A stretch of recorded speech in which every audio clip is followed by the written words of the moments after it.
Welcome to Daily Wisdom, Walking the Path with the Buddha, a podcast shared by David Roylance. This podcast is dedicated to guiding you to completely eliminate the discontent mind and the suffering it causes by attaining enlightenment.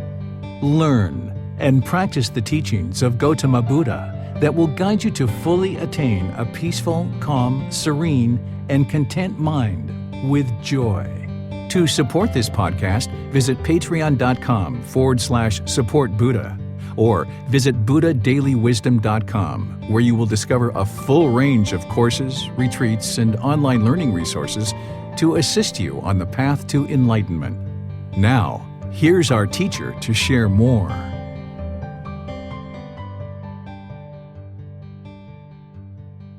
Sawadee Kap. Hello and welcome to Daily Wisdom, Walking the Path with the Buddha. Today is our group learning program, and we're going to be studying Chapter 1 in our book, Developing a Life Practice, The Path That Leads to Enlightenment. This chapter is titled Universal Teachings, Love, No Harm, and Good Morals. This is where you're going to be able to understand how the teachings of the Buddha can be seen as moving across a bridge from maybe things that you've learned in the past towards something with what the Buddha is teaching you in order to be able to train your mind. Where you might have been exposed to Christian teachings or Muslim teachings or any number of different things. There's Hinduism, Judaism, all kinds of different traditions in the world. And sometimes people feel like they're turning their back on these things in order to move towards the teachings of the Buddha. But it doesn't need to be seen that way. You can see this umbrella that the teachings kind of have universally across all these traditions of love, no harm, and good morals. And I'm going to help you to see those connections between all these different traditions. So that way, more and more, you'll be able to see that what you've learned in the past is helping to lead you to maybe where you are today and then beyond, so that you don't need to feel guilty or shameful about anything that you've learned in the past and where you're headed with your practice today. So I'd like to welcome all of you, whether you're joining for the first time or you're joining regularly. And at the same time, I'll invite you to join for our meditation. I'm going to start with some chanting to ease us into the meditation. Then I will come in with the guidance. There'll be a period of time where it's just quiet and we're all meditating together. Then we'll come out with some more chanting. And then that's where I'll start today's class, helping you to understand Chapter 1 of our book. So welcome to you guys again. And if you'd like to pull up a meditation cushion or a chair or anything like that, you're more than welcome to do that. I'll just get started with the chanting, and you guys are welcome to join in if you like. Arahang Samma Sambuddho Bhagava Bhutang Bhagavanang Abhivateyami Sawakato Bhagavata Tammo Dhammang Namasami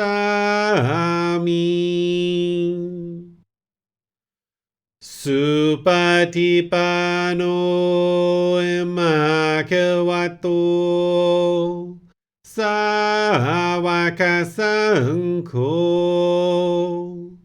Sanghang Namami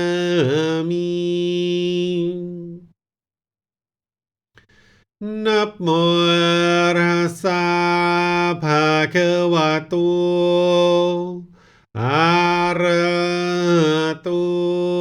Samma Sambuddhassa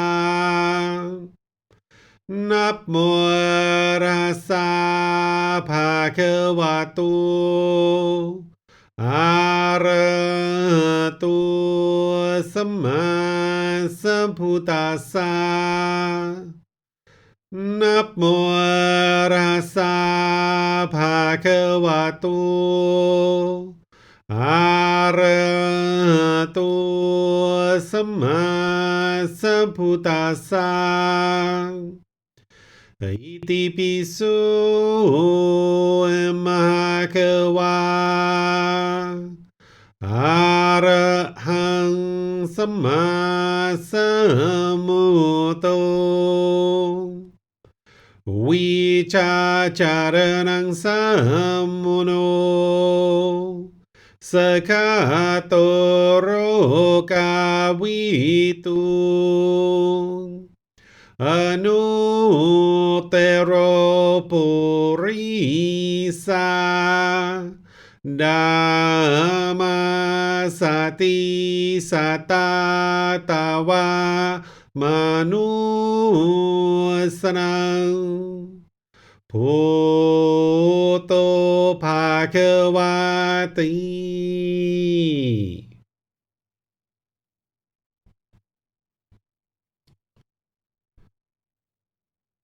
Okay, with your lower body and hands and arms comfortable, and the upper body erect, just close the eyes and start breathing in through the nose and out through the nose. Here you're just looking to establish the breath, a nice, natural, steady, consistent breath. Not forced or controlled, just a gradual inhale through the nose, experiencing the full breath. And then, whenever you're ready, exhale out through the nose. Breathing in and out.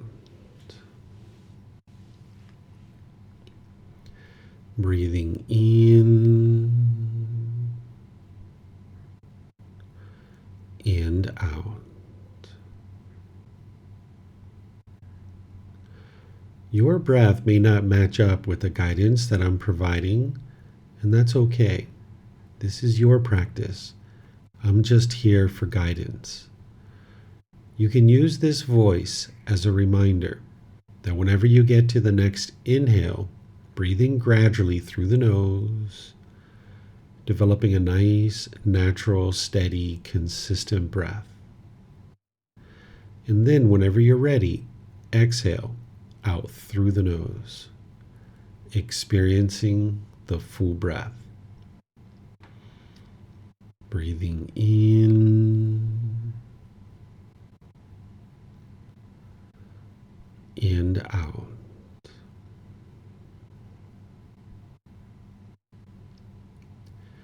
Breathing in and out.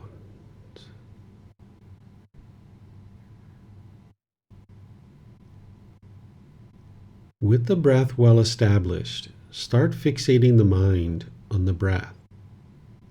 Either the sound of the breath coming into the nose or the sensation of air moving over the skin into the nose.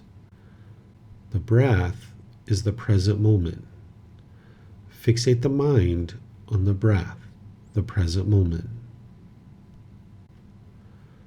Breathing in and out.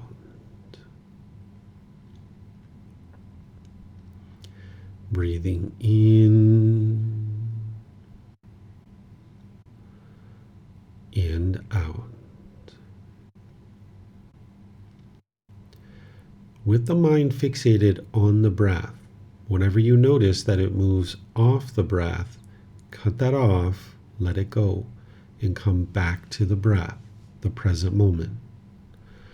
No need to observe the thought, label it, judge it, analyze it, or even try to figure out where it's coming from.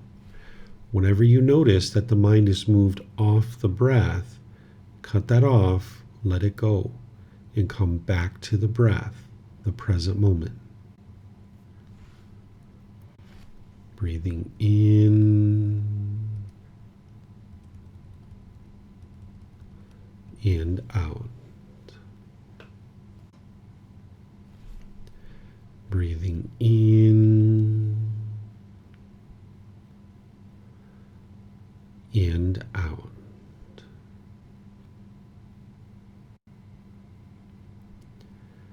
I'm going to be quiet now and let you do this work of focusing on the breath, cutting off and letting go anytime the mind moves off the breath.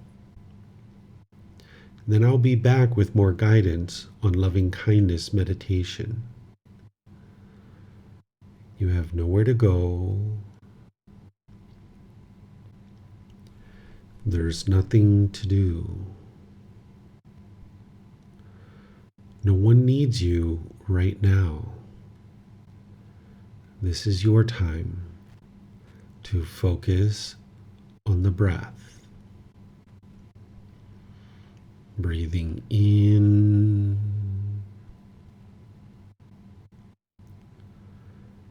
and out.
Continuing to breathe in through the nose and out through the nose. Repeat these affirmations in the mind on the out breath.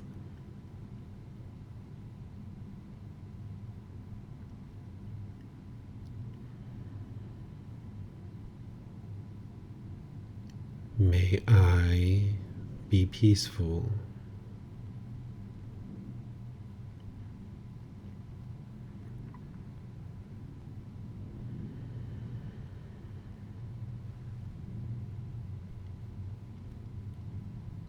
May I be safe.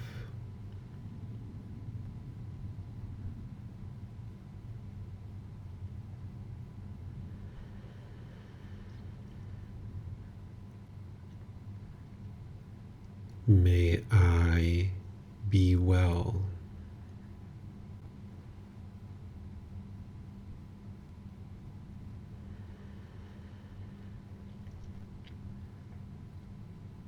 May I be free of all discontentedness in the suffering that it causes.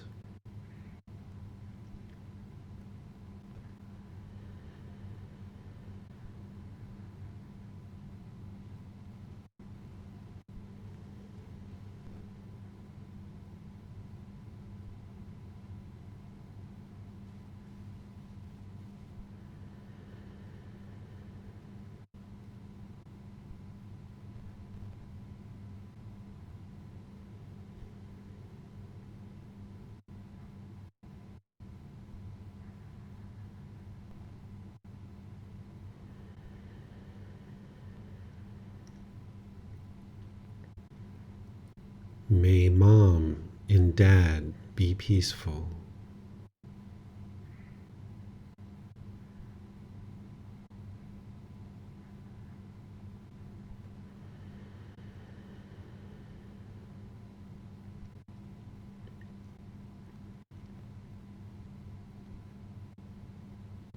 May they be safe.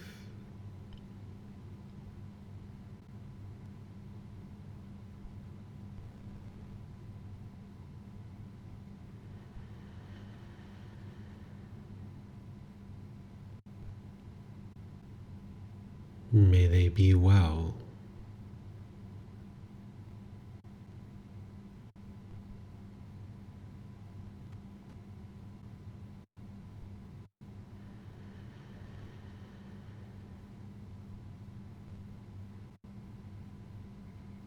May they be free of all discontentedness in the suffering that it causes.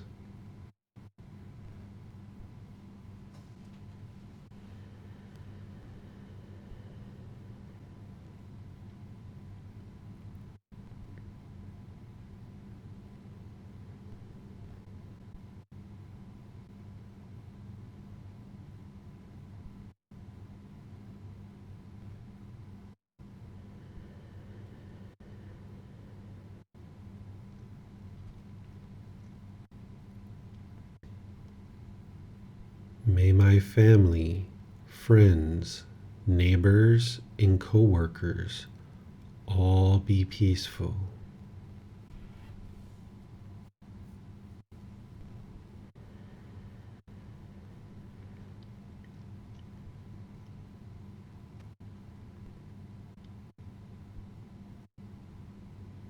May they be safe.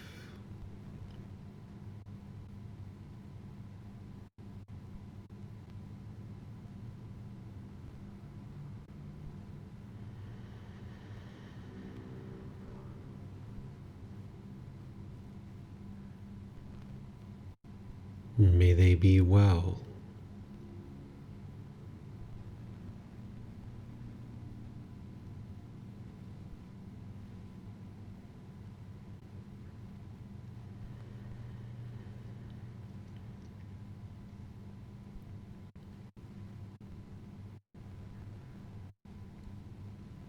May they be free of all discontentedness in the suffering that it causes.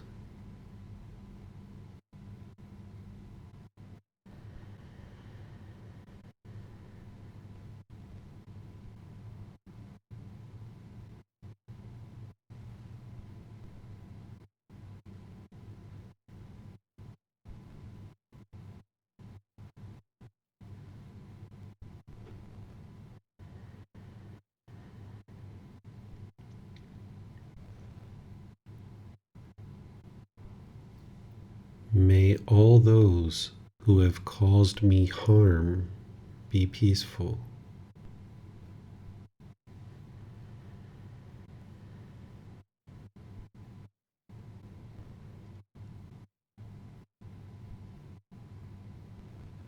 May they be safe.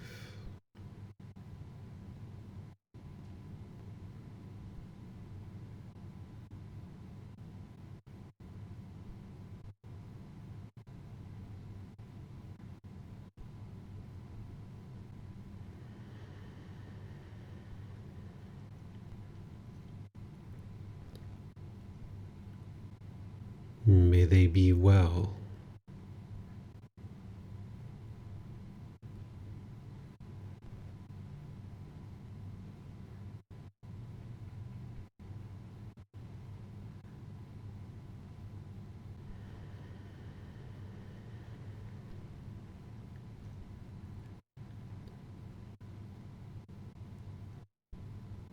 May they be free of all discontentedness in the suffering that it causes.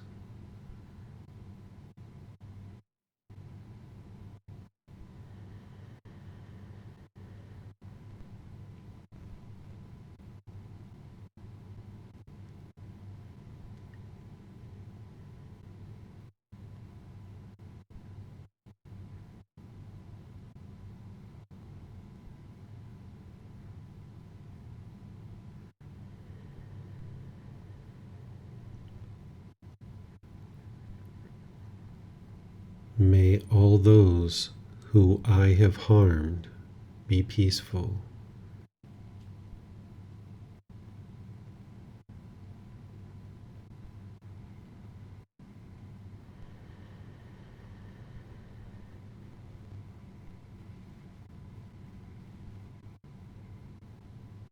May they be safe.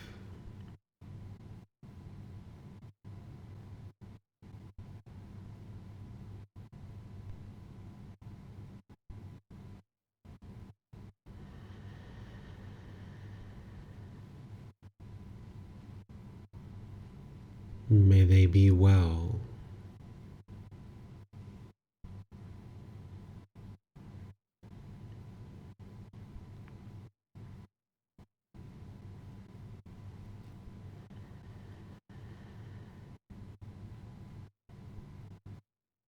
May they be free of all discontentedness in the suffering that it causes.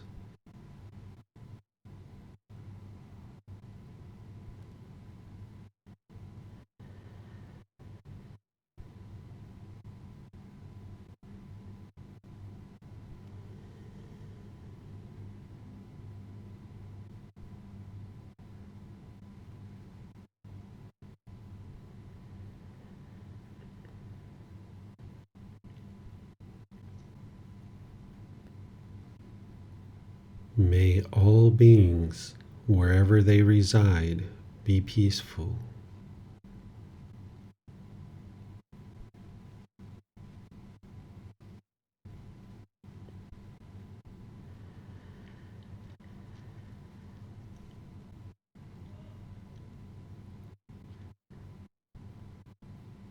May all beings be safe.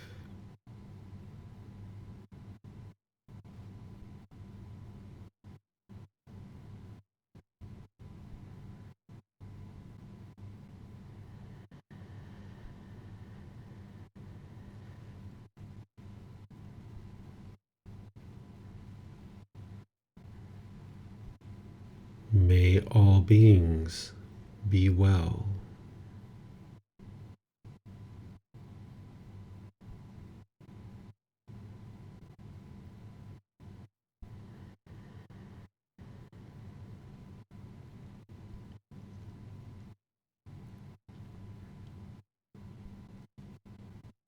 May all beings be free of discontentedness in the suffering that it causes.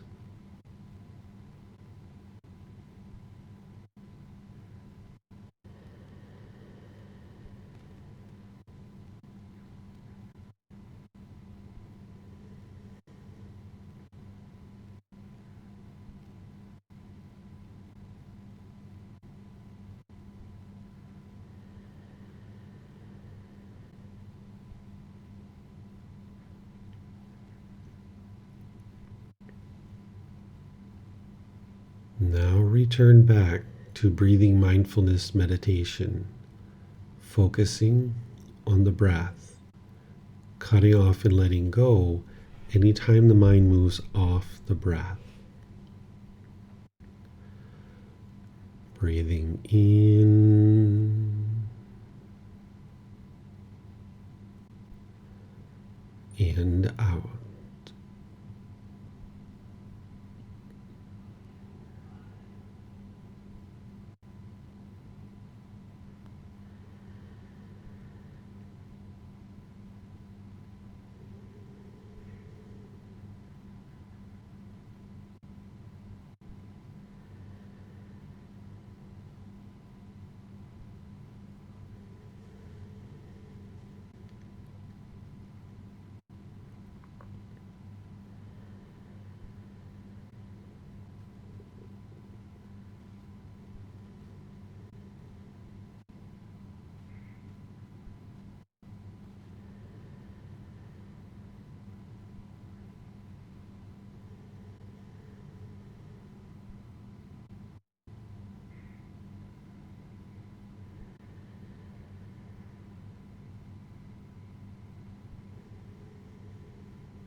Arahang Sama Sambuddho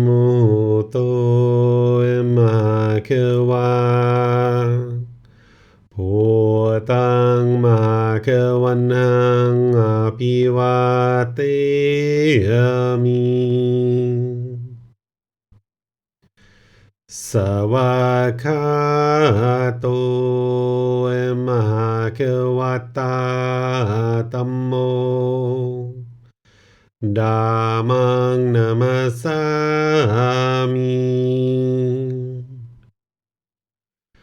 Supatipano Bhagavato Sāvaka Saṅkho Saṅghang Namami Namo Tassa Bhagavato Arahato Samma Sambuddhassa Namo Tassa Bhagavato Arahato Samma Sambuddhassa Namo Tassa Bhagavato Arahato Samma Sambuddhassa อิติปิโสมหะคะวาอะระหังสัมมาสัมพุทโธวิชาจารณังสัมมุโนสกาโตโรกาวิตุอนุเตโรปุริสาดามาสติสัตตาตาวามนุสนังพุทโธภาควาติ Okay, if you guys would like to slowly make your way out of meditation. Once again, welcome to all of you guys that are in our class, whether you're on Facebook, YouTube, or Zoom, or maybe you're watching this on the replay. Welcome to all of you guys. This was loving kindness meditation. I started a 4-part series on this on Wednesday. And if you weren't in class on Wednesday, which is understandable because a lot of people are working during that time or maybe even sleeping during that time, that you might decide to go to our YouTube channel or our podcast and learn what I taught, because this particular meditation is designed to transform your mind away from anger, hatred, and ill will, and all the other versions like frustration, irritation, annoyance, even the slightest dislike, where by the time you get to enlightenment, you won't even have the slightest dislike towards other beings. And you're going to need this meditation to be able to help you to transform your mind and cultivate loving kindness, so that then you can go out into the world and practice through your intentions, your speech, and your actions to be loving and kind. So while we're using these affirmations, and we're going to be doing this each Sunday now for the next few weeks, and then we're going to ultimately be rotating back and forth. While we're doing these affirmations of, may I be peaceful, may mom and dad, and all these other things, may they be peaceful, safe, well, and free of discontentedness, you're not invoking any kind of special power or anything like that. It's actually helping to cultivate your mind to be more loving and kind. But you're going to need to know the full understanding of loving kindness meditation so that you can be fully informed and it can be really effective for you. Because not only does it help you to eliminate your own anger, hatred, and ill will towards others, but it'll help you to eliminate any kind of negative self-talk, or if you have like a degrading inner dialogue where you're constantly degrading yourself and thinking about yourself in a negative way, this is going to help you with that as well. So if you go back to Wednesday's class, either through YouTube or Facebook or our podcast, you'll be able to find the recording where I've taught loving kindness meditation. And I taught it very thoroughly, helping you to understand with the words of the Buddha and then actually leading a meditation as well. But today's class is all about the universal teachings, that we're now in chapter 1, and each week on Sunday I'm going to be doing a talk on each individual chapter. That first kind of 4 or 5 weeks of the group learning program, that was to help you kind of have an overview of what the path to enlightenment is, while at the same time going very deep into the teaching of the Eightfold Path, the 4 stages of enlightenment, and the 10 fetters, and really talking about those things in depth.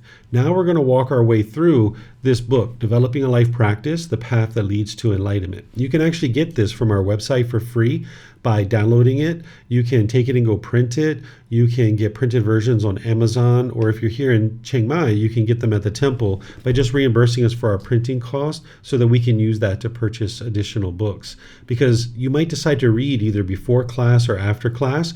There are certain things that I have in the book that aren't in the classes, and there's certain things that are in the classes that aren't in the book. So a combination of these two things will help you to be able to gradually learn the teachings that it's going to take to lay down a really strong foundation so that you can make your way forward on the path to enlightenment. Today's class is all about the universal teachings of love, no harm, and good morals. When I was writing this book and I was preparing the entire book series and all the different classes and curriculum and all these things that I was developing so that people could understand what the teachings of the Buddha are to be able to get to enlightenment, I knew that a large portion of the people that would be learning from me would be coming from other traditions like Christianity, Islam, perhaps Judaism, Hinduism. There's a whole litany of different traditions that are in the world. And you might have been exposed to some of these as you were growing up as a child or in your adulthood or anything like that. And sometimes what people think is they think that by moving into the teachings of the Buddha, that they're kind of turning their back on maybe Jesus Christ or Prophet Muhammad or any of these other teachings and traditions that they've learned. They kind of feel like they might be turning their back on those things. And they feel some guilt and shame, of course, from the craving, desire, attachment that's in the mind.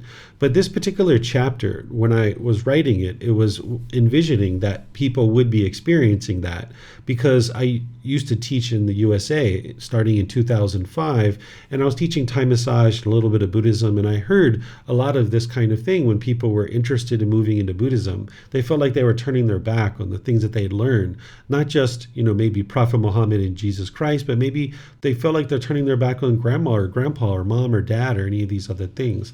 And it was important for me to help people to see that it shouldn't be seen that way, because whatever it is that you've learned that got you to this point, whether it's Christianity, Muslim teachings, Hinduism, Judaism, anything, even grandma and grandpa's teachings or mom and dad's teachings, those things were helpful for you to get you to where you are today.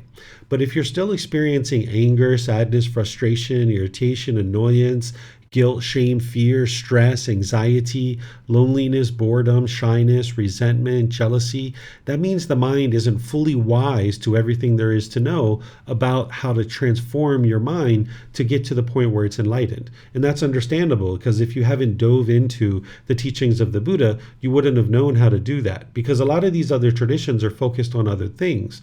Oftentimes it's about believing things and then hoping something good happens when you die. And what the Buddha's teachings do is focus you on the here and now, in the present moment, and developing an ideal life for yourself by training your mind, awakening to the wisdom that he's sharing, and now making wiser and wiser decisions in your day-to-day life. So while the Buddha's teachings, in my opinion, are very unique, and it's a complete package that gives you everything that it is that you need to know in order to make your way to enlightenment and experience a wonderful enjoyment and satisfying and fulfilling life, the other teachings that you've learned and been exposed to, they have some commonalities to what you're going to see in the teachings of the Buddha. The Buddha focuses you very clearly on what is the problem going on within your mind and what are the solutions to be able to fix that so that you can get to that ideal life today. But these other traditions and these other teachers, they have shared things that have some commonalities to the teachings of the Buddha. And that's where this particular chapter can be really helpful for you. So someone might ask, David, why is it important for me to learn this? If I'm going to focus on the teachings of the Buddha, why is it important to be able to understand that the teachings of the Buddha have some commonalities to some other traditions? Well, it's going to help you to observe that there's kind of like this umbrella of universal teachings, that each one of these traditions have these common threads among them. And you'll learn about these universal teachings here in a moment. That you'll see that through learning and practicing the teachings of the Buddha, that you can receive more clarity on what it is that you've learned in the past, on this path forward in your life, to continue what it is that you've already been developing and things that you've already been learning all throughout your life, maybe things that you've grown up with or that you were exposed to at different times, or if you had no teachings at all. These three universal teachings are going to help you to be able to gain some clarity about what it is that an individual is really headed towards in terms of their practice. It's going to help to provide you a bridge that you can understand that you can incorporate the teachings of the Buddha into your existing life practice. If you don't have a life practice at all, you can start to develop that through the teachings of the Buddha. Surely there's things that you've been taught that need to let go of, that your mind is potentially holding on to things that isn't really serving you well. And that's what the path to enlightenment is all about, is to recognize that at this current time, if you're experiencing any of those discontent feelings, there are certain things about the world that you don't currently understand. And the teachings of the Buddha can help you to understand that. But also the things that you currently do understand, some of those things are truth. And you've learned those truths in other places, and you're going to see some commonalities between those things in the teachings of the Buddha. But there's these unique aspects of the teachings of the Buddha that are going to take you far beyond where you are currently. The other thing that can be really helpful about learning these universal teachings is that between now and the time that you're learning over the next several months, there's going to be periods of times where you're trying to remember the teachings of the Buddha and you just can't maybe remember what would be wise in any given situation. And you'll know enough that if you make unwise decisions, it's going to produce unwholesome results for you. But you just can't remember the teachings of the Buddha, maybe in the next few months, right? Well, if you can remember these universal teachings where all else fails, if you can practice the universal teachings, then you can know that you're not going to cause any unwholesome results for yourself. Because if you cause harm, if you put out harm into the world, this harm is going to come back to you. But if you're practicing the universal teachings, they can be nice reminders for you in kind of like a summary format, where the Buddhist teachings go into a whole lot of detail, into the granular detail, like when we were talking about right speech and right action and all those other teachings in the Eightfold Path. We were going into some granular detail of things that you're going to need to study between now and as you progress on this path. You're going to need to deeply study the Eightfold Path and know it inside and out. But in the meantime, as you're working on that, these universal teachings can help be in the forefront of your mind to help you to make decisions that would be wise and that'll produce wholesome results for you. So there's 3 universal teachings that you're going to see universally among all traditions, whether it's Christianity, Muslim teachings, Judaism, Hinduism, Buddhism, any of these different traditions. You should see these 3 things: universal love for all beings, do no harm, and be a good moral person. The way that each individual tradition communicates this and how they help you to be able to see what would be wise or unwise is unique in each individual tradition. But if you boil down all of these things that all these different teachers and traditions are sharing, it's universal love for all beings, do no harm, and be a good moral person. Now, the Buddha, when he talks about universal love for all beings, he describes it as loving kindness and compassion, where loving kindness is this active goodwill towards all beings without judgment, where you have a genuine interest in seeing all beings be well. And loving kindness meditation is what you're using to cultivate that in the mind, so that then it's like filling up your gas tank, and then you can go out in the world through your intention, speech, and actions and be loving and kind. This is where the real transformation is happening, not just in the meditation, but in your day-to-day life. You're not going to be able to meditate your way to an improved condition of mind. You need meditation, but you need to go out into the world with wisdom to be able to practice the wise ways of right intention, right speech, and right actions among all the others. But when the Buddha is talking about what I would describe as universal love for all beings, he's describing it through this loving kindness and having loving kindness for all beings. Because the opposite of loving kindness would be inner hate. And when you're walking around with inner hate, you're just burdening your own mind. Because sometimes in life, when we have difficulties in our relationships, maybe you've had an ex-boyfriend or ex-girlfriend, maybe they cheated on you, maybe they stole from you, maybe they said or did things that you perceived at that time as them causing you painful feelings.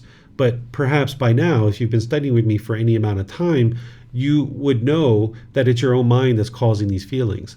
But if you hold on to this grudge, or you hold on to this grumpiness or this irritability or this resentment, whether it's a past boyfriend or girlfriend, husband, wife, whether it's a mom or dad or aunts or uncles or brothers and sisters, you're just burdening yourself with carrying around that hostility and bitterness.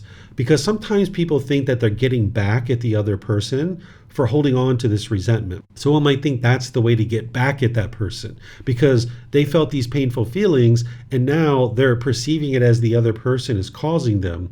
And now they think the way to get back at that person is to hold on to this grudge. Well, this is like holding on to a hot coal and trying to burn somebody else. The only person getting burned is you. So by practicing loving kindness or universal love for all beings, this is a way to put down that burden of carrying around this anger, hatred, and ill will, this resentment, because it's really heavy and it will cause exhaustion in the mind, that you'll be exhausted carrying this around, trying to figure out who you need to have resentment towards, who you need to have a grudge towards. And you can't look at this person in a certain way. You can't talk to this person in a certain way because you need to hold on to that grudge. So loving kindness is the Buddha's way of talking about universal love for all beings, as well as compassion, where there's concern for the misfortunes of others. And whether you choose to do something about those things is a whole separate question. But the Buddha teaches you to cultivate these mental states where you can maintain loving kindness and compassion, because this is going to liberate your mind from that resentment and hostility and bitterness. Now, other teachers might have taught this in other ways. Like, I'm familiar with Jesus' teachings. He would have said, love thy neighbor, right? This is from Jesus' teachings. Love thy neighbor. That's the same thing as universal love for all beings. And I'm sure Prophet Muhammad in Hinduism and Judaism has things that's very similar to this. I don't know those teachings as well enough to be able to say exactly what is quoted in their original text. I happen to know the Christian teachings to be able to quote that, but I know that there's teachings in those other traditions that are going to hone in on the same aspect of one's practice, to have universal love for all beings. And the Buddha's way of describing that is through loving kindness and compassion. Then the Buddha talks about not doing any harm to other beings, because anytime you cause harm to others, this harm is just going to come back to you. This is based on the natural law, that if you put out bitterness and harshness and hostility through your intention, speech, and actions, or if you are causing harm, say, to someone's physical body, like you physically injure them, or you damage their material possessions, or you damage their reputation, that's harm that's being caused to them. You can't cause people discontentedness. You can't cause them to be angry, frustrated, or any of those other discontent feelings, but you can cause people to have harm. And when you cause harm, because the vast majority of the world is unenlightened, what unenlightened beings typically do is they try to harm you back. So if you go around the world harming a bunch of people, then you're going to have all this harm coming back to you. So the Buddha teaches you to practice non-ill will and harmlessness as part of right intention. And he teaches you about this natural law of Gotama, that whenever you put out harm, harm comes back to you. Well, again, I'm familiar with Jesus Christ's teachings on this. He teaches you reap what you sow, right? This is the natural law of Gotama. Anybody who's learned the Christian teachings, they've heard that perhaps. You reap what you sow. It means whatever you do, you're going to experience the results of that. That is the natural law of Gotama, just being described in a different way, using different vocabulary, using different cultural context and cultural understanding. So Prophet Muhammad and all these other teachers have been teaching things about not causing harm to others, because harm comes back to you. So you would like to keep that in mind as you navigate the world, is to not cause harm to other beings. And then the Buddha teaches to be a good moral person, and he teaches you moral conduct in the Eightfold Path through right speech, right action, right livelihood. He's not teaching you as rules and commandments. He's teaching you this natural law of wise decision making that's going to produce wholesome results, and unwise decision making that produces unwholesome results or unwholesome karma. So by choosing to learn and practice based on the natural laws in the natural law of karma, improving your moral conduct, now you'll improve what it is that you're experiencing when you're interacting with others. If you're experiencing broken relationships, if you find yourself regularly arguing with people, being harsh and bitter and hostile, this is all because the mind just doesn't understand the wise moral conduct that would produce wholesome results in your day-to-day life. You might see that your relationships are a real challenge. You might be struggling in those. Well, the answers are all contained in the moral conduct. But you wouldn't be able to improve your moral conduct if it wasn't for the mental discipline section. You know, a lot of these traditions, they will teach moral conduct, like Jesus Christ, Prophet Muhammad, all of them have some amount of moral conduct. But what you're not maybe learning yet in those teachings is what's motivating the unwise moral conduct. Oftentimes we're given a bunch of rules or commandments about how we should behave and how people think that we should behave, but we're not given the tools and techniques to purify the mind, get rid of the pollutions, so that then we can have the wisdom to then practice good, wholesome moral conduct. So if all we know is the wholesome moral conduct, but we haven't put in place the training and the discipline to uproot the pollutions of the mind, then that unwise moral conduct is still going to be coming from those unwise decisions that we're making all based in the pollution of the mind. So by purifying the mind and getting rid of the pollutions, then with the wisdom of wholesome moral conduct, we can now conduct ourselves in wise ways that's going to produce wholesome results for ourselves. So the Buddha and all the other teachers have been teaching universal love of all beings, do no harm, and be a good moral person. These are the universal teachings that you're going to see across all traditions. And if you see a tradition that isn't teaching these things, or there's a community of people that isn't teaching these things, it's probably not wise to be part of that, right? Because the opposite of these things would be, instead of universal love, is to be teaching hatred and anger towards other people and being hateful towards people. If you're in any kind of community or any kind of group of people or any kind of collection of teachings that are teaching to hate others, this is not going to produce beneficial results in your life. Or if you're being taught to harm others, either physically through their physical body or material possessions or their reputation, this is unwise to cause harm. Or if you're being taught unwise moral conduct, conducting yourself in a manner that is causing harm through your speech, your actions, or your livelihood. So these are three universal teachings that you'll see across all traditions, and you can keep them in mind as you're navigating the world, to have love for all beings, to do no harm, and be a good moral person. And this will be a kind of nice little guiding light for you. But where you're looking for the real detail of how to practice these things, that's where the Eightfold Path comes in. That's where the rest of this program comes in. That's where you're going to need to develop an entire life practice. But it helps to understand the umbrella, right? That all these things are under that umbrella. And now the Buddha is going to help you to be able to see the details of how to actually do this. So this is everything that I have to share with you guys today. This is actually a relatively short chapter in the book. I think it probably only takes you maybe 10, 15, 20 minutes to actually read it. So what I'm going to do with the rest of our class time is just open up to any and all questions that you guys might have about these three universal teachings or anything else you'd like to ask me about. You're more than welcome to put that into Facebook, YouTube, or Zoom in the comments section, or you can raise your hand in Zoom and unmute your microphone and ask any and all questions that you like. So it looks like Jeff has a question. So if you'd like to go ahead, Jeff. Hello? My question is about compassion. There's so many different teachings on it, and I was unfortunate enough to stumble across those before I got to the Theravada. But so anyways, it seems to have the potential for like a misguided fervor that can lead people away from the path rather than further into it. And I'm just wondering how to practice compassion. I do have a concern for the well-being, but then does this turn into action? I know that takes wisdom, discerning that. What's your take on that? Sure. So let me help you to see either side of compassion. Then we'll talk about compassion and how to actually practice it.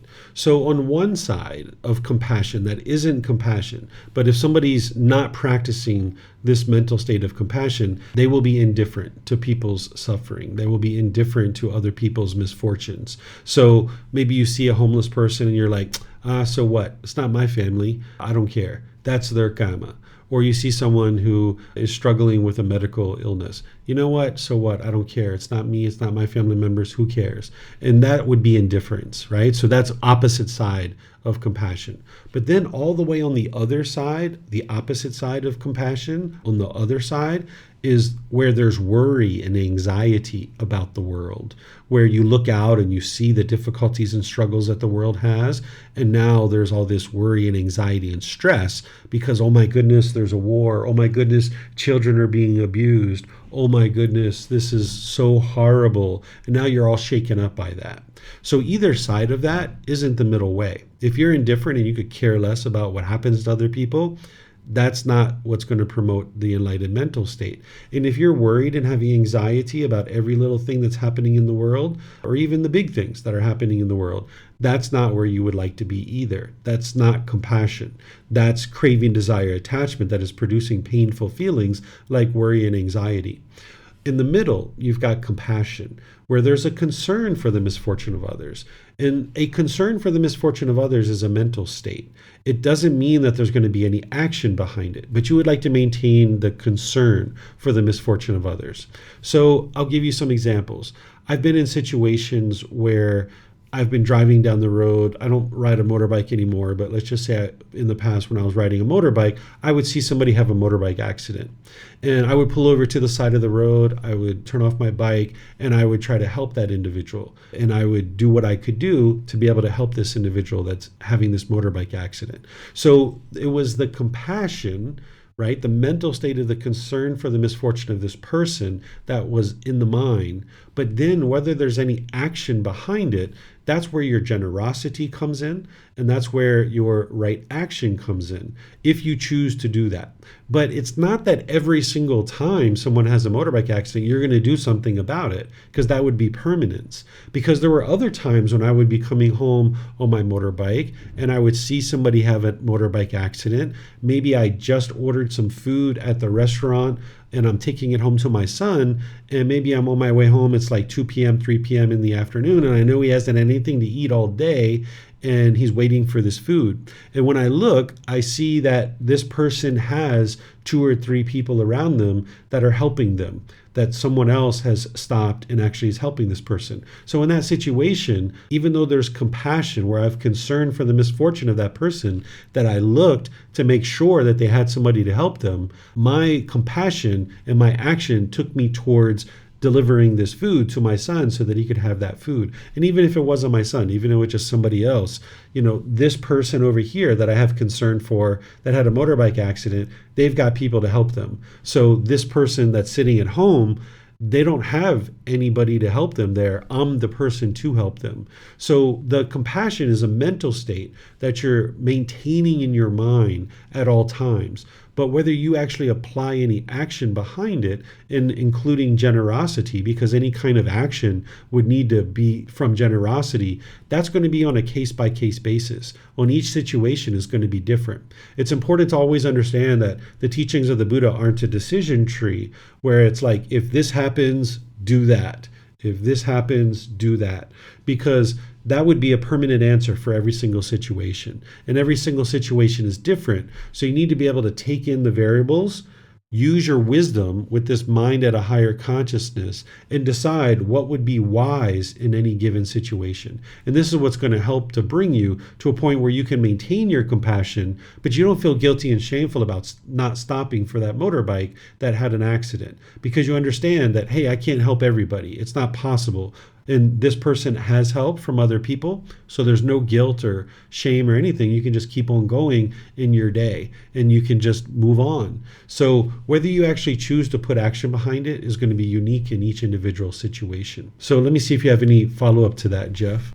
Well, it does seem some people I noticed now there's a lot of misinformation and still information about what's going on in this country, and people are ready to engage in violence and whatever over what's these people being detained and stuff. They are thinking it's going to be like the Holocaust, and I'm looking to find my mind in the right place in this situation, that I have the compassionate concern. I'm ready to help, but I'm not getting so alarmed over the reactions of others. And sometimes they bend the truth when they're saying it to be far more emotionally charged. So just because other people are emotional about a situation doesn't mean you need to be emotional about a situation.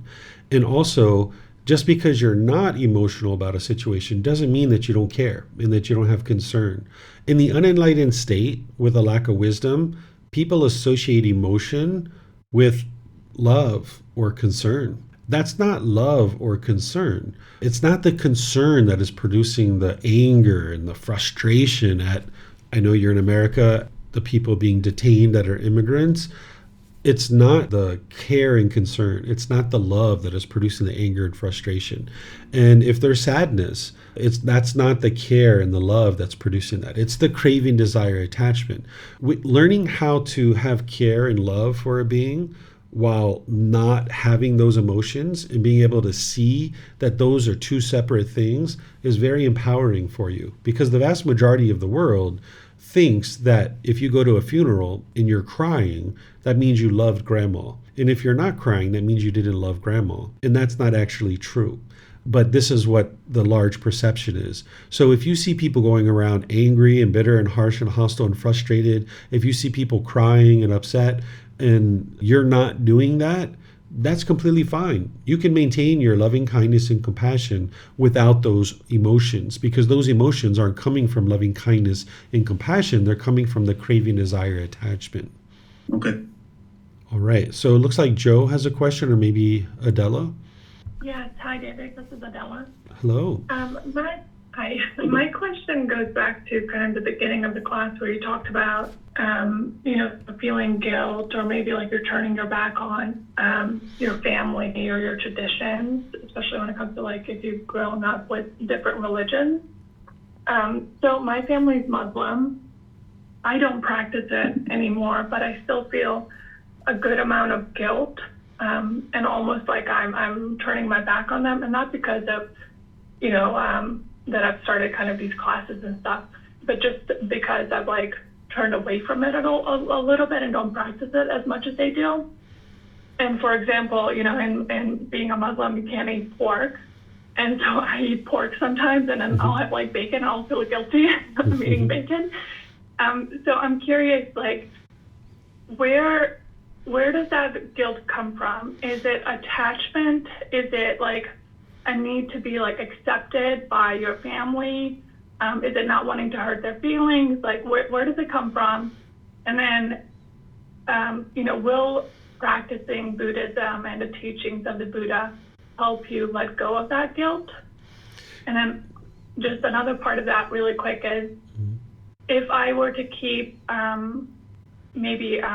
celebrating some of the Muslim holidays, which I do sometimes with, because I want to kind of pass that on to my kids, is that kind of me wanting to, is that a craving? Is that like an attachment that I want to hold on to? Or is that something that I should let go of? Okay. So I know there was a lot in there.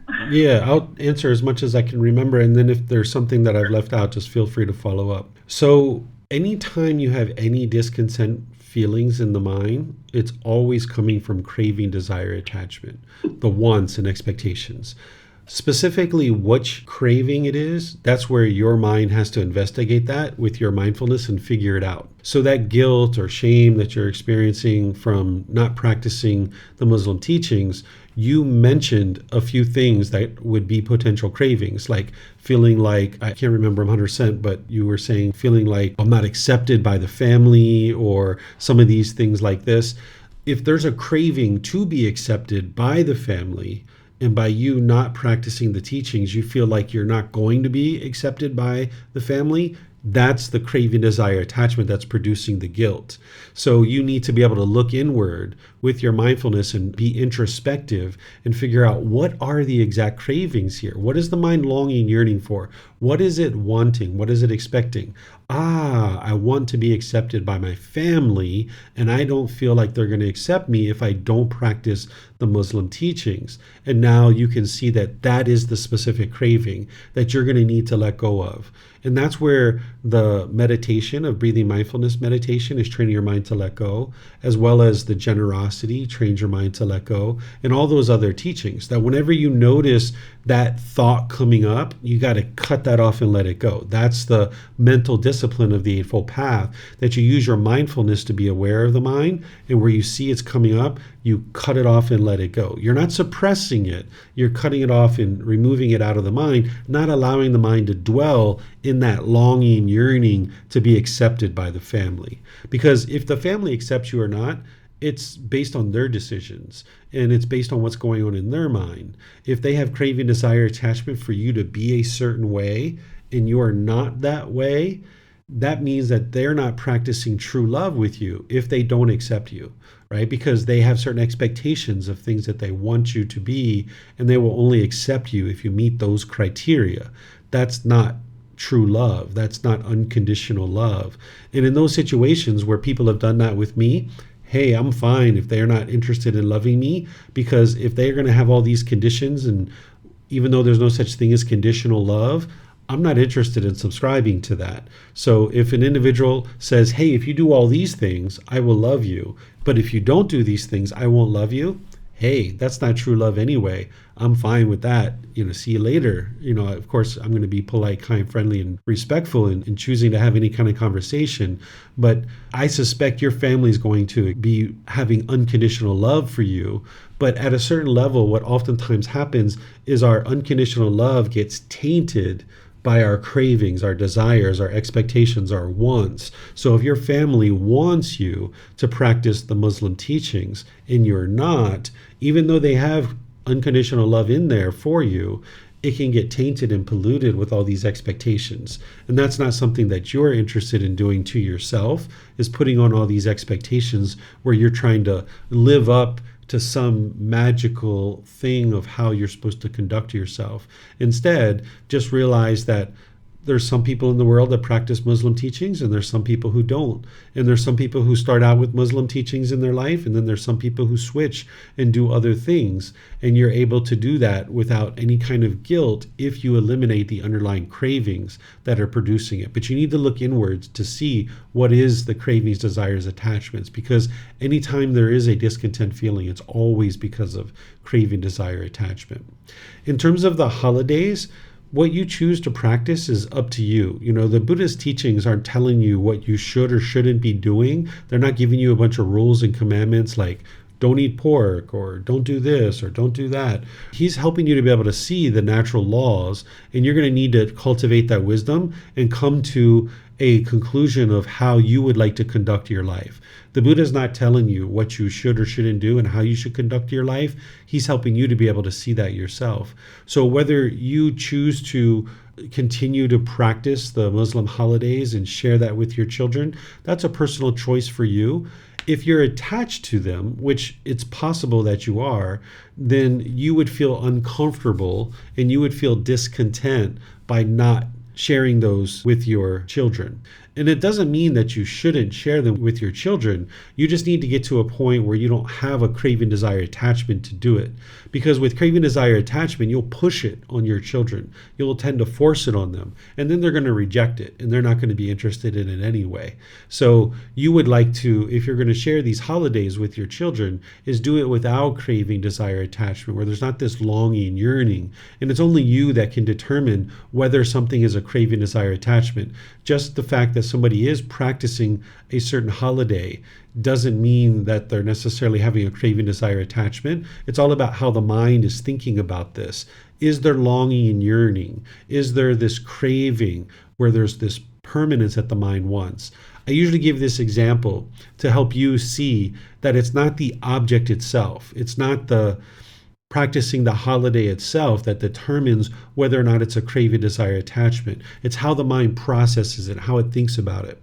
So if you were going on a hike and you had a liter of water in your car and you were out on the trail, 30 minutes down the trail, and you realize you don't have the water, and your mind's like, oh my goodness, I got to go back and get my water. And you're all shaken up by it, and you run back to the car and you sling open the door. Water, water, water. Maybe you twisted your ankle on the way, and now you can't even go on the hike anyway because you can't really walk so easily. Well, there could be a second person out on the trail, and they realize, I forgot my water. I should probably go back and get that. And now they calmly make their way back to their car, and they get their water, and now they're on their hike, right? And they can enjoy the next 6 or 8 hours of their hike. So the object itself, the water, was exactly the same. Just the fact that you're taking water on a hike doesn't determine whether it's a craving, desire, attachment or not. It's how the mind is longing, yearning for this thing. So if there's longing, yearning, and there's a craving for permanence, when you're out on the trail and you realize you don't have the water, your mind will be unsteady and unstable. It'll be all shaken up. But if you don't have a longing, yearning, and you understand that this water is impermanent, then when you're out on the trail and you realize, I forgot my water. I'm going to be out here for about 6 or 8 hours. I should probably go get it. Now you can calmly make your way back to the water. And this is how you can see that it's not the object. So it's not about whether you practice the holiday or not that determines whether it's a craving, desire, attachment. It's about how's the mind think about this. Would you be disappointed if your children weren't interested in learning the holidays?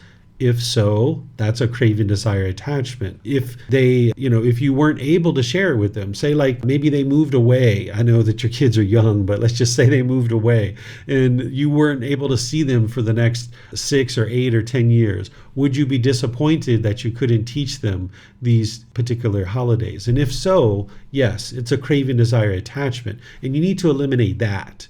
But it doesn't mean that you necessarily have to eliminate the thought or the idea or the interest in teaching them these holidays. You can still teach it to them. You just would like to do it without craving, desire, attachment. Super clear. Thank you. That's very helpful. Yeah, you're welcome. It's a matter of getting to this middle way where you have an interest and a goal and objective to be able to accomplish certain things, and you're making wise decisions to be able to do that, but you're not longing, yearning, and forming your inner feelings on that. Yeah, makes sense. Okay. Yeah, you're welcome. I see, Paul, you have a question. Go ahead, sir. Yes, David, I wanted to follow up on your story about the motorbike accident. And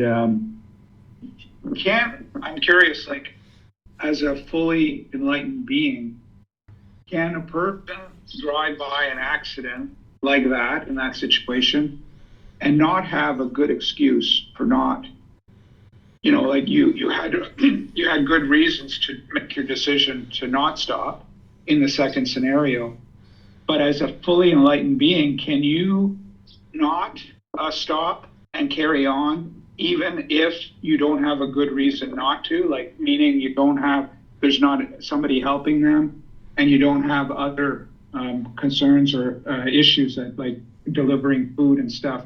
Is it possible for a person to do that and still be enlightened? Or it's not possible because they're enlightened, they must stop because they would feel the need to help?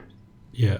So being enlightened isn't like there's a template that everybody's going to function the same way, right? You can have 10 enlightened beings, and in any given situation, all 10 of those enlightened beings could make completely different decisions. There's more than just one right answer in any given situation. And there's plenty of wrong answers too. I don't usually think in terms of right or wrong, but there's, tons of wise decisions and there's tons of unwise decisions. So getting to enlightenment isn't like there's these certain criteria of like a template or a cookie cutter approach that everybody's going to function exactly the same way.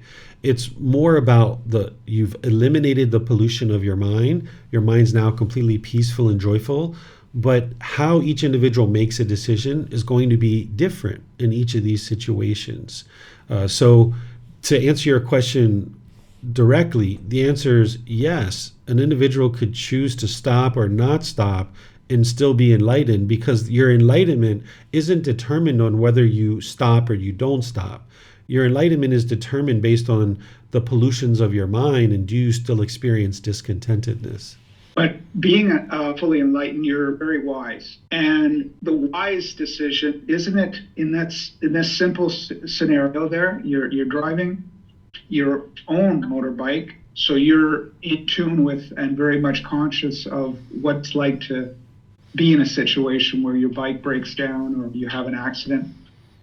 It's kind of, as a biker, which I am as well, it's kind of an unwritten rule that you always stop to help people in need, particularly if they're bikers.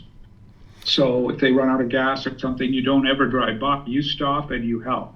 But what I'm saying is, it seems to me that if you're enlightened, fully enlightened, you would always do the wise thing, because you'd be wise enough to know that it's not right for you to ignore that situation and still feel in the middle, like you say, mentally you're still good, but yet you've let this person fend for themselves. Yeah, so your mind is thinking that there's only one wise answer. There's only one right answer, and it's to stop. And that's not the case. That would be permanence. If there's only one wise answer, that means there's a permanent answer for everything. If a woman's being raped, absolutely stop and help her. That's not the case. That's not necessarily wise. If there's 20 people raping this woman and they all have knives and guns, what are you going to do going over there and helping her? You'd be much better off to go get some police and go get another gang of people, and maybe you get 40 people or 60 people and come over there and try to help that person, right? So what the mind tends to do, particularly when it's been exposed to various things, it thinks that there's just one right answer. And the Buddha is not doing that. He's helping you to understand that you have pollutions in your mind. There's certain tools and techniques to eliminate those pollutions. And when you get those pollutions out of the mind, you will think clearly and you will figure out what's the wise decision in that situation. And in that situation, David, fully enlightened being would not walk past that situation where the woman's being raped and do nothing. They would do something, whether it be that they would intervene because it's only one-on-one or something, or they will go and seek help. But never would they just walk past and ignore what's going on, right? Because they're fully enlightened. They know it's wise for them to do something for that woman. Whenever you say never or whenever you say always, that is permanence. And you can't ever say that because you don't know all the variables. And as soon as you say that, it locks you in to this decision tree that if this is happening, you have to do this. And if this is happening, you have to do that. Where what the Buddha is doing is he's not teaching you that. He's teaching you how to eradicate the pollutions, and you will figure out what is the wise decision in any given situation. And you need to look at all the unique variables in each situation and decide what would be wise, because each situation is so unique. But if you have all this pollution in your mind and you're angry and you're frustrated and you're disappointed and you're embarrassed and you're stressed and having anxiety, you won't be able to get to that wise decision in order to be able to now help in any situation, because you can't even help yourself, that your mind is so discontent that you can't access your wisdom. So he's not teaching you what decision to make in any particular situation. He's teaching you how to get rid of your pollution, cultivate wisdom about the natural laws, and then make the wise decision that's going to produce the best results. And in each situation, it's different and unique. And you can't talk in absolutes where it's like always do it this way or never do it this way. It's actually easier to talk about what an enlightened being wouldn't do than it is to say what they would do. Right? So I just had this conversation with another student during a personal guidance session where he was asking me about enlightened beings and how they would do things. And I explained to him it's easier to say what they wouldn't do versus what they would do, because there's so many different options of what somebody could do.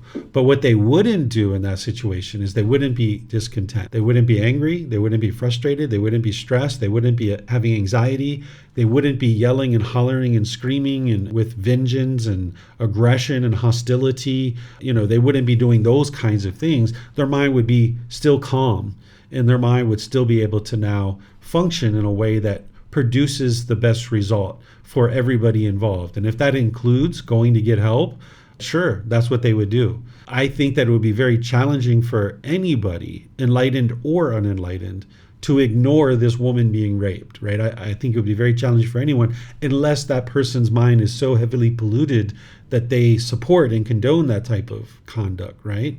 And that's where you need to be able to see there's so many different people in the world that they're going to function differently because of impermanence. But it's much easier to explain what an enlightened being wouldn't do than to say what they would do, because there's so many options of what they could do. But you would not say they wouldn't ignore the situation. You would not say that. You that's something you still can't say they wouldn't do, because they may choose to ignore it. I can't, even if they're enlightened.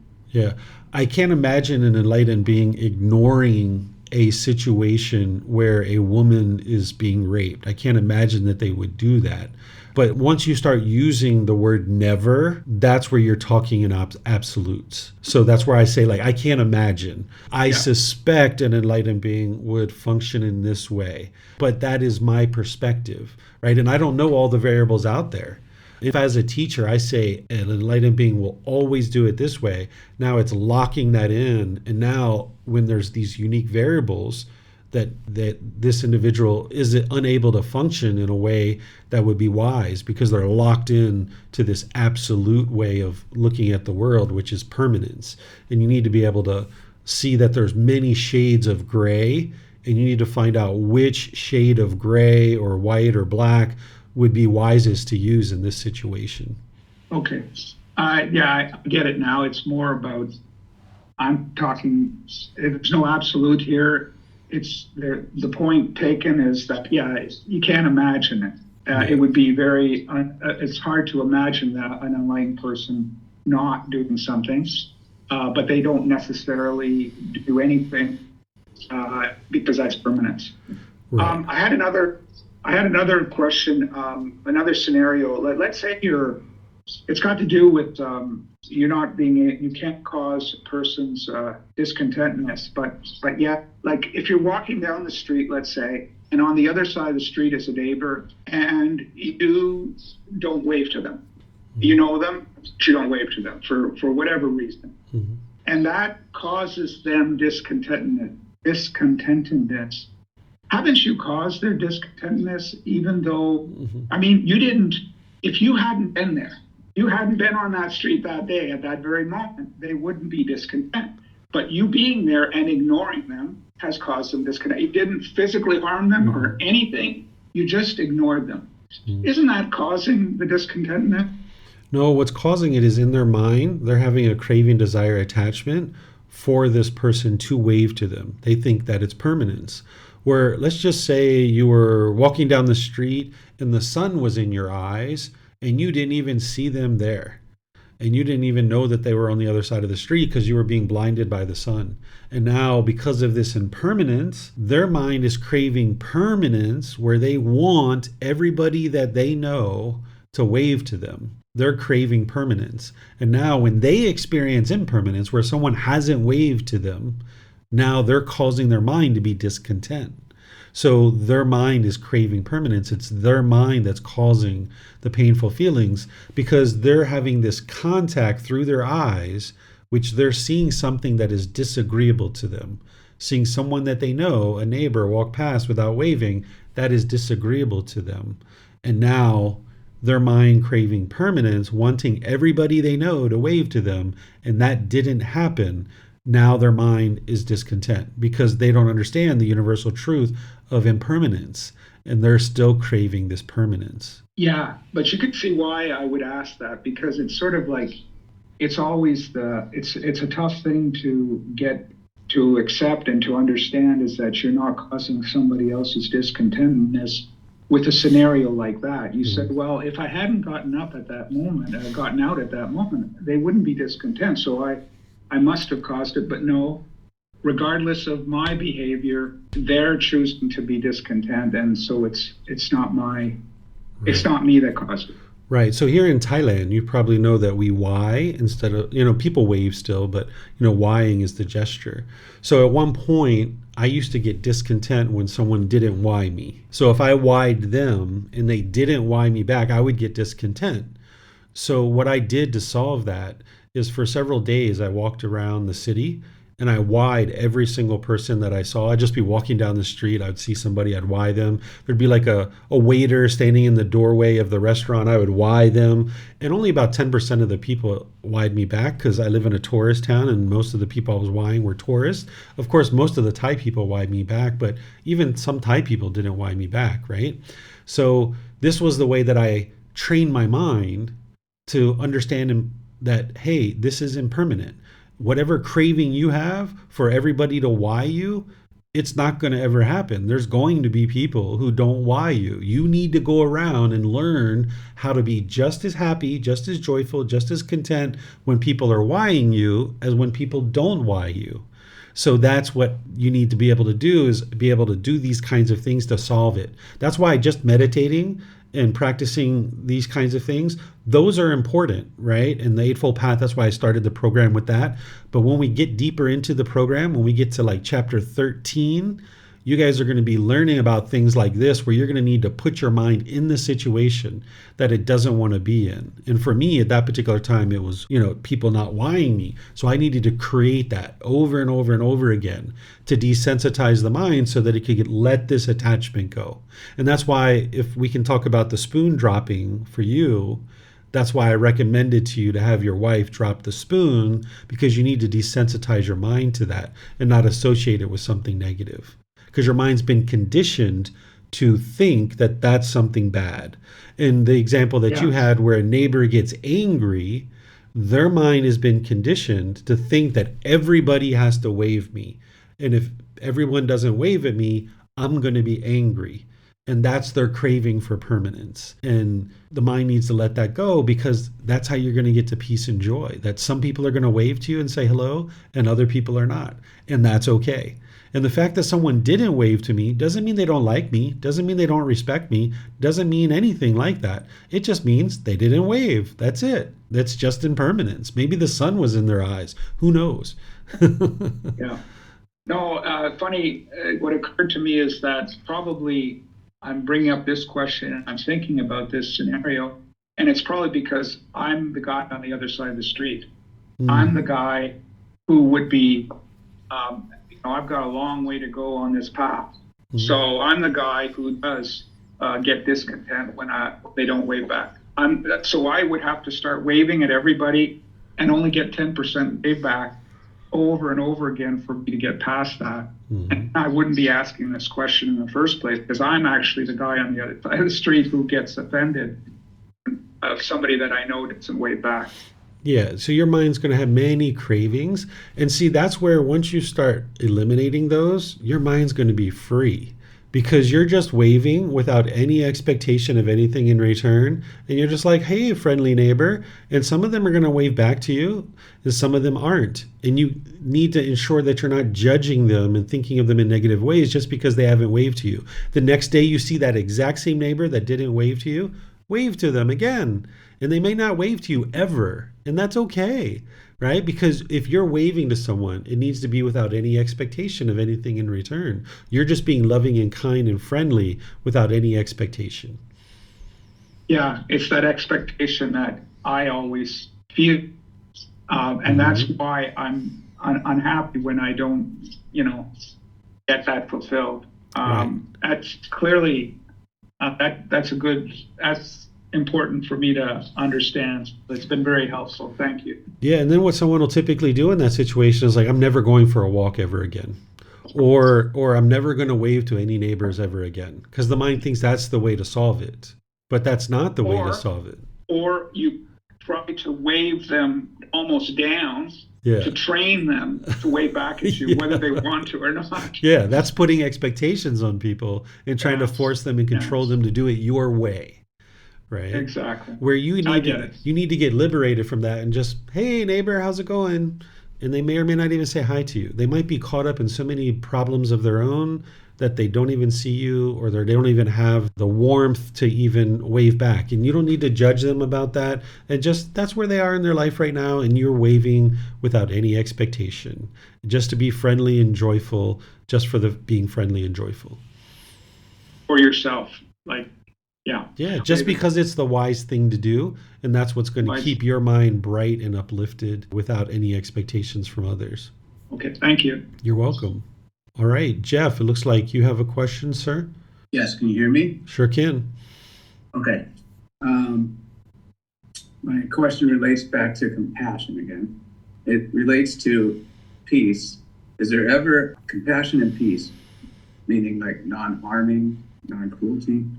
Is there ever a time where I can maintain loving kindness and without craving or attachment, staying in an unemotional and wisdom-driven state while engaging in the use of force? It is possible. Like if somebody was breaking into your house, right, and it's 3 a.m. in the morning, they're not bringing you chocolate and flowers. So you might be in a position where you need to use force against this person, but you're trying to cause the least amount of harm as possible. And ultimately, you may even have to take this person's life. And if you do, That's the harm that they're experiencing as a result of causing harm. They're the ones who are causing harm. You didn't go out on the street actively looking for someone to murder. Instead, this person broke into your house. They're threatening your safety, the safety of your family. And now you would like to, if possible, just get out, right? And let the police deal with it.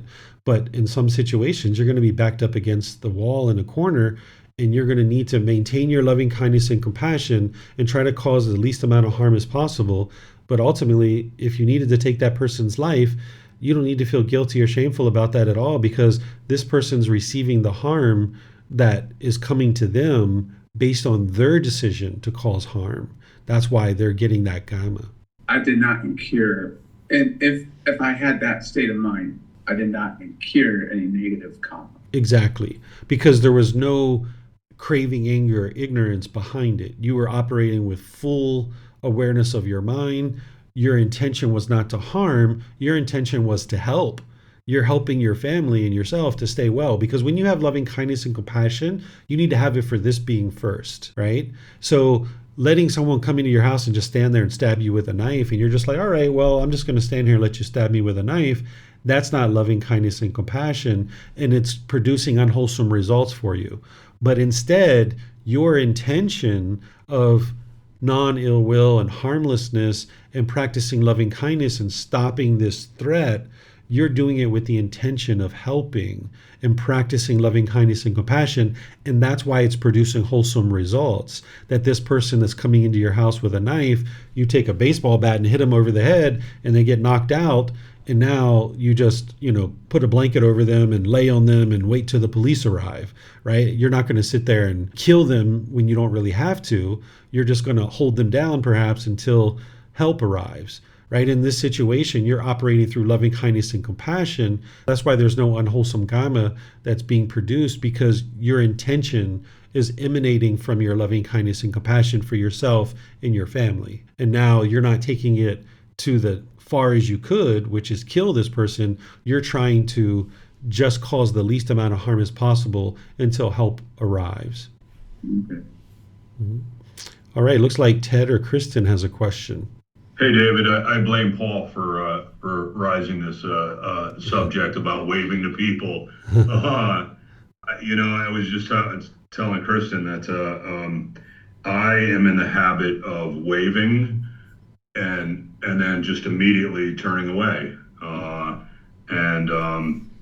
don't know if that's averting the possibility of them not waving at me, or it's just, hello, hey, how you doing?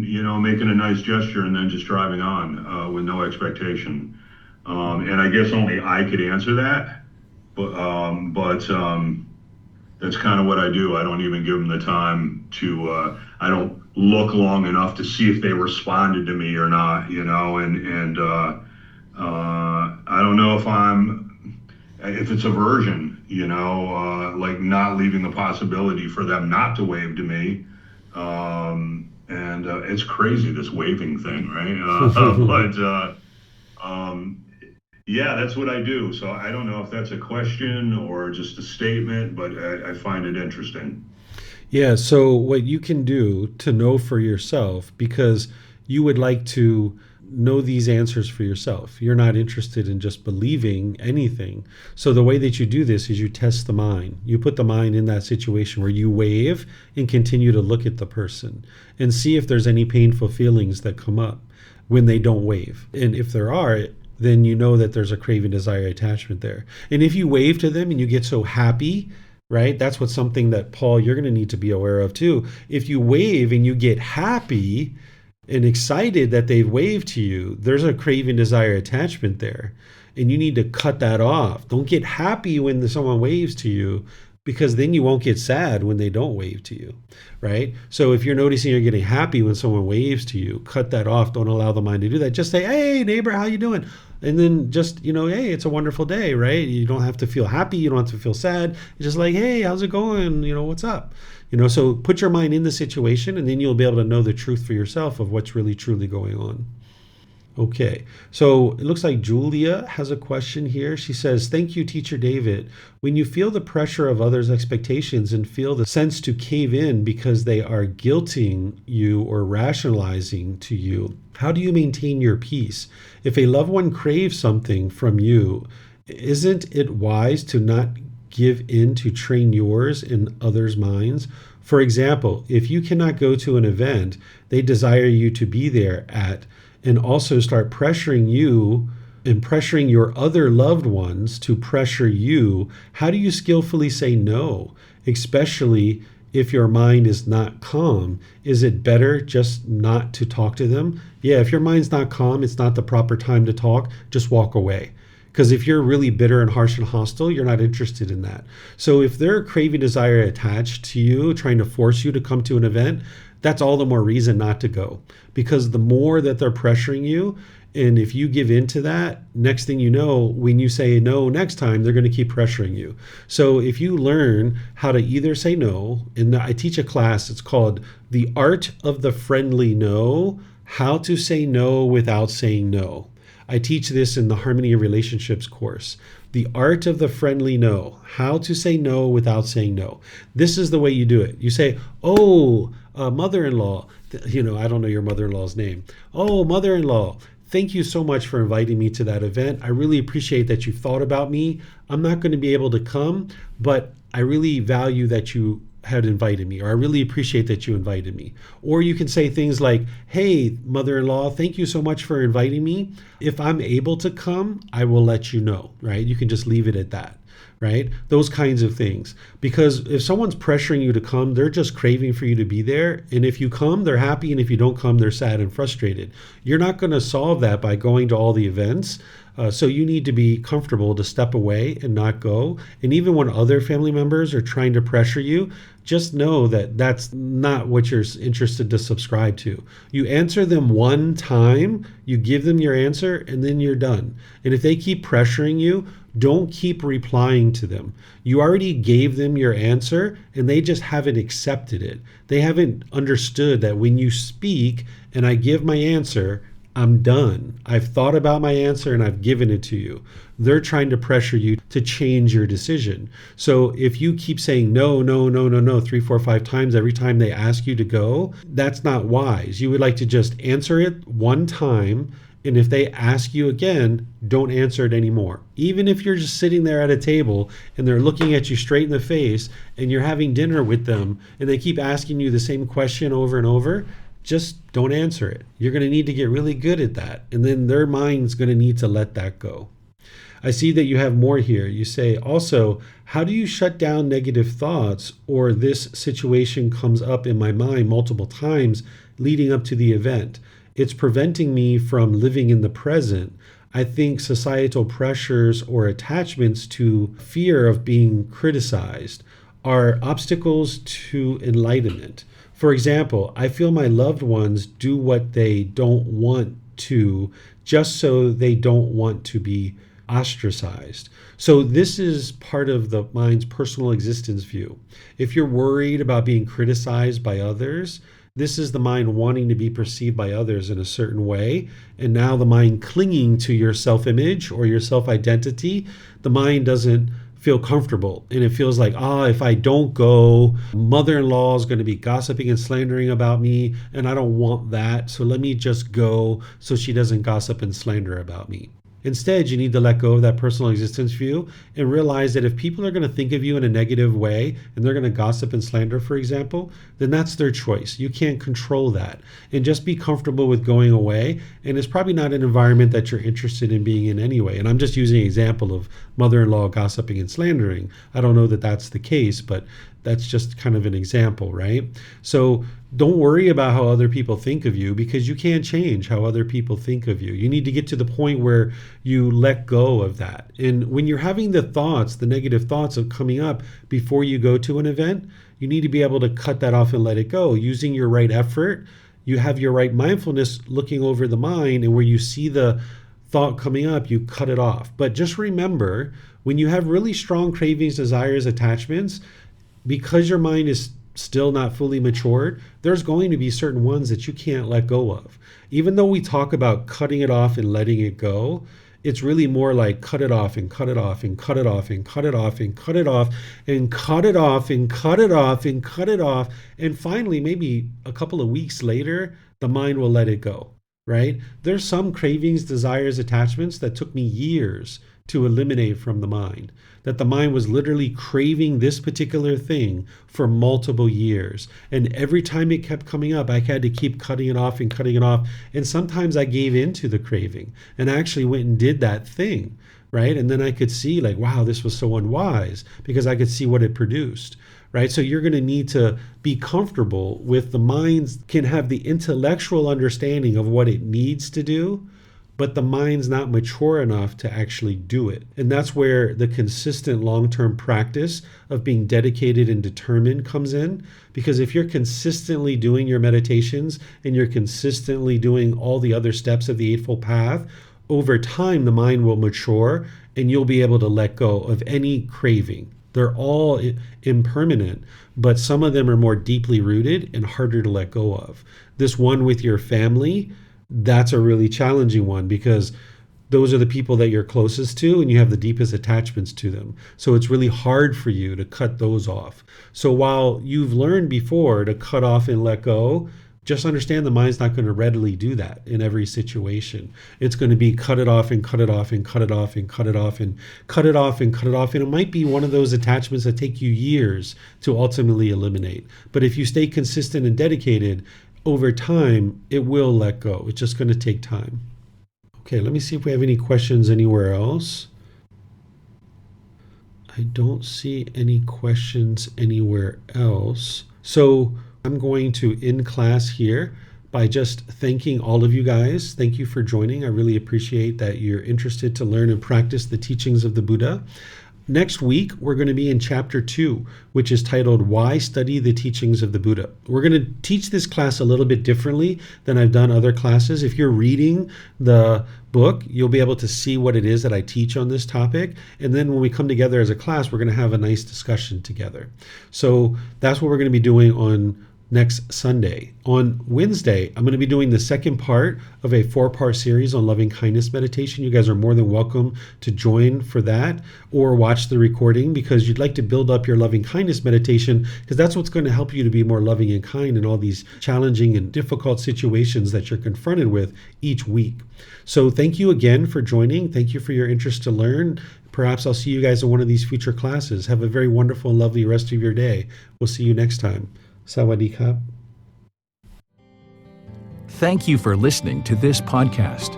To provide support for this podcast, visit patreon.com/support Buddha. To access more teachings, visit buddhadailywisdom.com. There, you will discover a full range of courses, retreats, and online resources to assist you on the path to enlightenment. Remember to establish a daily, consistent meditation practice, along with learning and practicing these teachings. A well-developed meditation practice is the foundation in which to train the mind to attain enlightenment.